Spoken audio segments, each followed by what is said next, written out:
EVM के खिलाफ झारखंड तीसरी मोर्चा ने किया धरना प्रदर्शन। सबका कहना ईवीएम हटाओ देश बचाओ। झारखंड तीसरे मोर्चे का स्पष्ट सोच है कि देश की आजादी के बाद हुए आर्थिक विकास का फायदा गलत सरकारी नीतियों और भ्रष्टाचार के कारण आवाम तक नहीं पहुंचने से झारखंड सहित पूरे देश में असमानता और अन्याय बढ़ने के साथ साथ लोकतंत्र कमजोर हो रहा है और इस हालत को अब बर्दाश्त करने का मतलब जहूमियत का खात्मा करना है। इसलिए झारखंड तीसरे मोर्चे अपने कुछ मुद्दों पर आवंटन कार्यवाही चाहता है तो उसकी मुख्य मांगे ईवीएम हटाओ, वायलेट पेपर से चुनाव, झारखंड को विशेष राज्य का बिहार की भांति झारखंड में भी जातीय जनगणना 1932 के आधार पर जहां जहां जब से सर्वे हुआ है उनके अनुसार स्थानीय नीति तय करना और इनका समर्थन इन पार्टियों ने भी दिया है। बहुजन सदन मोर्चा, झारखंड जन क्रांति मोर्चा, जनसाधारण पार्टी, बहुजन मुक्ति पार्टी, राष्ट्रीय जन हिंद पार्टी, संपूर्ण भारत क्रांति पार्टी, पिछड़ा वर्ग संघर्ष पार्टी, झारखंड नवनिर्माण दल, AIM, आम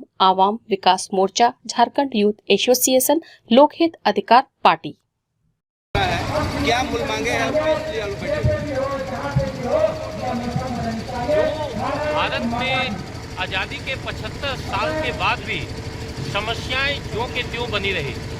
अगर हम लोग भारत के आज़ादी के बाद का इतिहास को देखते हैं तो इस देश में या तो कांग्रेस ने भारत में शासन किया या बीजेपी ने भारत में शासन किया और आज भी वो एक परिप्रेक्ष्य बना रहे हैं कि भारत को या तो कांग्रेस के नेतृत्व में चलना होगा या बीजेपी के नेतृत्व में चलना होगा। तो इनके शासन कुशासन की वजह से जो भारत की स्थिति हुई, इसमें पूरे देश में एक तीसरा मोर्चा का विकल्प पूरा देश देखना चाह रहा है, क्योंकि जिसको कांग्रेस के नाम पे मुख्यमंत्री बनाया गया, आज 10 मुख्यमंत्री भाजपा के पाले में जाके बैठा हुआ है। तो कौन भाजपा है, कौन कांग्रेस है, ये दोनों सीताराम और राजाराम मिलकर भारत के मूल निवासी 97% जनता को मूर्ख बना रहे हैं। इसके लिए ये तीसरा मोर्चा पूरे राष्ट्रीय परिदृश्य में आने वाले लोकसभा और विधानसभा चुनाव में देखने को मिलेगा। उसी क्रम में झारखंड में भी 14 पार्टियों को मिलकर तीसरा मोर्चा का गठन किया गया है, जो कांग्रेस और बीजेपी के नेतृत्व को और उसकी नीतियों को स्वीकार नहीं करती। तीसरा मोर्चा क्या है? तीसरा मोर्चा का उद्देश्य किस रूप से, मतलब देश हित के लिए काम करेगी या राज्य हित के लिए काम करेगी? ये तीसरा मोर्चा, जैसा कि पूरा देश इंडिया को जानता है, जिसमें 28 पार्टी थी, नीतीश कुमार छोड़ के चले गए 27 पार्टी है। एनडीए में जो नरेंद्र मोदी के नेतृत्व में 38 पार्टियां की गठबंधन बनी, उसी प्रकार राष्ट्रीय परिवर्तन मोर्चा के नाम से देश में 78 राजनीतिक पार्टियों का तीसरा मोर्चा राष्ट्रीय परिवर्तन मोर्चा के माध्यम से पूरे देश में अपने जनता के बीच अपने मुद्दों के साथ एक कांग्रेस और बीजेपी के नेतृत्व को अस्वीकार करते हुए एक विकल्प के बारे में सोच रही है। आज तक तीसरी मोर्चा का क्या ऐसा वर्क है जो कि लोग भरोसा कर पाए तीसरी मोर्चा के ऊपर? तीसरा मोर्चा अभी पिछले 2 महीने की प्रक्रिया में ये आया है और इसकी आवश्यकता इसलिए पड़ी क्योंकि जब बीजेपी गठबंधन एनडीए गठबंधन के खिलाफ इंडिया गठबंधन बन रहा था, उस समय भी अगर आप देखें तो नीतीश कुमार, लालू यादव ने उसकी पहल की थी, लेकिन ये जो राष्ट्रीय पार्टियां हैं वो किसी भी मूल निवासी, चाहे वो SC, ST, OBC और माइनॉरिटी के नेतृत्व को राष्ट्रीय परिदृश्य पे उभरने नहीं देता है और ये हमेशा चाहता है कि पूरा देश की राजनीति या तो कांग्रेस के पीछे चले या बीजेपी के पीछे चले। इसको अब भारत के SC, ST, OBC और माइनॉरिटी के 97% लोग अस्वीकार कर दिए हैं और इनका नेतृत्व और इनकी नीतियों से त्रस्त है। इसलिए तीसरा मोर्चा का जो वजूद है वो आया है और आने वाले दिन में भारत कांग्रेस और बीजेपी को छोड़कर नेतृत्व की तलाश कर रहा है, जिससे यहाँ की जो मूलभूत समस्याएं हैं, चाहे शिक्षा का हो, चाहे रोजगार का हो, चाहे रोटी का हो, चाहे कपड़ा का हो, सुरक्षा का हो, चाहे बेरोजगारी का हो, इन तमाम मूलभूत जो समस्याएं हैं उसको हल करने की दिशा में हम खुद उसको पहल कर सकें। चुनाव में सभी पार्टियां आती है और तरह तरह के वादा करती है, क्या ऐसा है कि आपका जो तीसरा मोर्चा है ये अपने वादे पे खरा उतरेगी? तीसरा मोर्चा कॉमन मिनिमम प्रोग्राम के आधार पर बना है और झारखंड में हमारे तीसरा मोर्चा के संयोजक हमारे झारखंड के पूर्व मंत्री लालचंद महतो जी हैं और उनके नेतृत्व में तीसरा मोर्चा बना है। और अभी तक जो बीजेपी और कांग्रेस के नेतृत्व को स्वीकार नहीं करते, उनके नीतियों का विरोध करते हैं, ऐसे 14 राजनीतिक दल झारखंड में इस तीसरा मोर्चा के साथ में है। और राष्ट्रीय स्तर पर जो राष्ट्रीय परिवर्तन मोर्चा है उसमें 78 राजनीतिक पार्टियां मिलकर इन दोनों के खिलाफ इस बार जंगे मैदान आने वाले राजनीतिक चुनाव में रहेंगे और उनका मुंहतोड़ इनके गलत नीतियों का जवाब दिया जाएगा। मैं बहुजन क्रांति मोर्चा का झारखंड प्रदेश संयोजक मुरलीधर राम। झारखंड तीसरी मोर्चा जो बनाई गई है ये झारखंड में किस तरह से विकास का कार्य करेगा? ये जो झारखंड तीसरी मोर्चा जो बनी है, झारखंड के लगभग 14 राजनीतिक दल हैं जो झारखंड इलेक्शन कमीशन से रजिस्टर्ड हैं। ये 14 राजनीतिक दलों का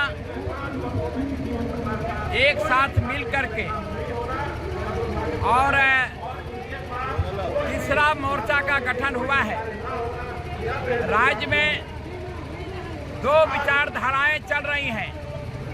एक है भारतीय जनता पार्टी का, जिसके साथ आपके 2 राजनीतिक दल हैं, भारतीय जनता पार्टी और आजसू पार्टी। दूसरा जो महागठबंधन है, जिसका नामकरण इंडिया के नाम से हुआ है, उसके साथ यहाँ कांग्रेस और जेएमएम और आरजेडी, ये 3 दलों का यहाँ पर महागठबंधन है जिसे इंडिया कहते हैं। 3 के अलावे यहाँ लगभग 20 राजनीतिक दल हैं झारखंड में जो अपने अपने क्षेत्रों में कार्य कर रहे हैं जनता के हित में। उन लोगों ने देखा कि राज्य में व्याप्त भ्रष्टाचार है और केंद्र में भी मोदी सरकार के द्वारा देश के तमाम जो उद्योगपतियों से सांठगांठ है, अरबों रुपये उद्योगपतियों से लेकर के इलेक्शन बॉन्ड बनाने का काम किया, उसके माध्यम से रिश्वत लेते हुए लीगल करप्शन किया है और उद्योगों को बिक्री करने का काम किया है। तो एक धारा वो है और दूसरा महंगाई बढ़ाने वाला, बेरोजगारी को रोजगार नहीं देने वाला नरेंद्र मोदी का एनडीए है। और ये जो इंडिया खास करके झारखंड में यहाँ की सरकार भ्रष्टाचार में डूबी हुई है।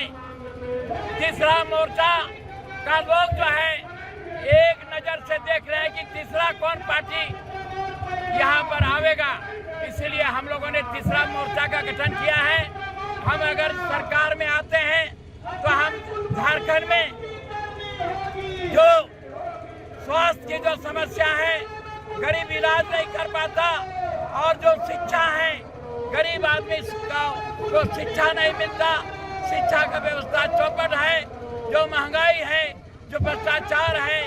और झारखंड में जातीय जनगणना होनी चाहिए और ईवीएम को हटाओ, देश बचाओ। इन मुद्दों को लेकर के हम लोग तीसरा मोर्चा के लोग आज यहाँ महामहिम राज्यपाल के यहाँ धरने में बैठे हैं। इसमें 13 दलों के लोग यहाँ पर शामिल हैं, जो लगभग 500 से ज्यादा लोग यहाँ धरना स्थल पर धरना देने जा रहे हैं। और उसी के तहत आज यहाँ हम लोग महामहिम के यहाँ धरने पर बैठे हुए हैं। इसके अलावा मुझे कुछ नहीं करना है, यही तीसरे मोर्चा का मांग है और इसी के कारण यहाँ धरने में हम लोग आए। धन्यवाद। ईवीएम से चुनाव होना सुरक्षित माना जाता है, आप कह रहे हैं कि ईवीएम हटाओ और बैलेट पेपर से चुनाव करो, क्या मतलब? देश, ये भारत के अलावे जहाँ जहाँ किसी भी देश चुनाव नहीं कराया जाता है। भारत ही है जिसको नरेंद्र मोदी ने पकड़ के रखा है और बेईमानी करके केंद्र में सत्ता में आना चाहता है। इसीलिए ईवीएम के खिलाफ देश के तमाम राजनीतिक दल हैं। हम तमाम राजनीतिक दलों के साथ, तमाम वकीलों के साथ तीसरा मोर्चा भी झारखंड में और केंद्र को कहना चाहता है, जो इलेक्शन आयोग है, चुनाव आयोग है, उससे मांग करते हैं कि ईवीएम हटाओ, डेमोक्रेसी को वापस लाने का काम करो। यही हमारा मांग है ईवीएम के बारे में। अगर ईवीएम नहीं हटती है 2024 में तो क्या मुद्दा रहेगा? हम लोग ईवीएम को हटाना ही पड़ेगा। देश के 90% चाहते हैं कि ईवीएम हटे। तीसरी पार्टी झारखंड में आगाज करने जा रही है और कई मांगों को लेकर आज आप लोग महाधरना में बैठे हुए हैं। क्या लगता है कि आपकी जो मांगे हैं या आपकी जो बातें हैं वो जनता समझ पाएगी? क्या लगता है, क्यों समझना चाहिए? सबसे पहले आप सभी को जय जवान। जैसे कि हम लोग आज झारखंड का तीसरा मोर्चा के लोग महाधरने पर बैठे हुए, ये इसलिए जरूरी है कि अभी देखिए ना, हमारी जनता है वो ना कांग्रेस को पसंद कर रही है ना बीजेपी को पसंद कर रही है। उनकी जो मुख्य मांगे होती है हमारी जनता की, वो कहीं ना कहीं ये जो है दोनों राष्ट्रीय पार्टियां ये हम लोगों की मांग को पूरी नहीं कर रही है। तो आने वाले समय जो इतनी समस्याएं जो उत्पन्न हो रही हो, कहीं ना कहीं इन सरकारों की अनदेखी की वजह से हो रही है। इसीलिए हमारे जितने भी अपने क्षेत्र के जो प्रतिनिधित्व करते हैं क्षेत्रीय पार्टियां, उन लोगों को एकजुट होना पड़ेगा, क्योंकि जब तक हम लोग एकजुट नहीं होंगे तब तक ये जो राष्ट्रीय पार्टियां हैं जिनके विरुद्ध हम लोग अकेले नहीं लड़ सकते। तो इसलिए हमारी जनता को आज ये आगे आना पड़ा है, क्योंकि कब तक हम लोग अकेले इस तरह सड़कों पे उतरेंगे। देख रहे हैं कि अभी हमारे सामने जो पढ़े लिखे बच्चे इंजीनियर है उनके रिपोर्ट कार्ड अभी नहीं आ रहे हैं। हमारी महिलाओं की सुरक्षा की जो मामले होते हैं, महंगाई दिन पर दिन बढ़ती जा रही है। और जब हमारी जनता है जो गांव में रहते हैं, जो कस्बों में रहते हैं, उनसे जब हम लोग मिलते हैं तो उन लोग जब तो ये दोनों राष्ट्रीय पार्टियों को जब वो लोग नहीं पसंद करें तो हम वो पार्टियां किस प्रकार से हमारे जो शासन प्रशासन बैठे हुए हैं। तो जब हम लोगों ने यह अपने लोगों से जब राय मशवरा की और हमारे जितने भी हमारे पार्टी के जो प्रतिनिधित्व करते हैं अपने अपने क्षेत्रों में, उन लोगों ने जब एकजुट होकर के ये मंशा जताई कि हम लोगों को अब जो है अपनी महाशक्ति का प्रदर्शन जरूर करना चाहिए। और जब संविधान में हम लोगों को जब शासन प्रशासन में जब काम करने का मौका मिलेगा तो हम लोग ये जो जनता की जो समस्याएं हैं हमारे झारखंड वासियों के, तो उसके विरोध में हम लोगों को एकजुट आना पड़ेगा। क्योंकि जब तक हम लोग एकजुट नहीं आएंगे तब तक हम